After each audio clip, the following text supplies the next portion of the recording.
मंडळी, आत्ता आपण आलो आहोत आप्पासाहेब भडगावकरांच्या श्रीराम मंदिरामध्ये पंढरपूरला.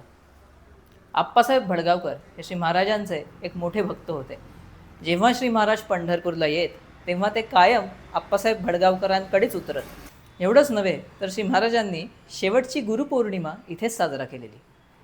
डिसेंबर 1913मध्ये श्री महाराजांनी महासमाधी घेतली.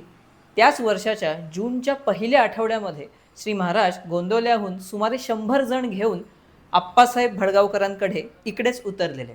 आता त्या वर्षीची गुरुपौर्णिमा जुलैमध्ये होती, म्हणून जुलैमध्ये श्री ब्रह्मानंद महाराज कर्नाटकहून बरीच मंडळी घेऊन आप्पासाहेबांकडे आले.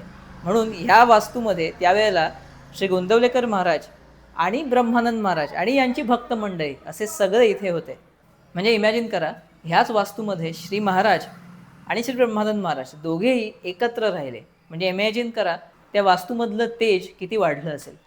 आता इकडे आल्यावरती विचारल्यावर मला कळलं की ही पूर्ण वास्तू आधी आप्पासाहेब भडगावकरांचा वाडाच होता.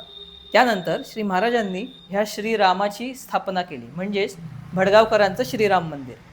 आता ही समोरची बाजू जर सोडली तर मागे राहण्यासाठी जागा आहे आणि इकडे वरतीही एक मजला जिथे राहता येईल.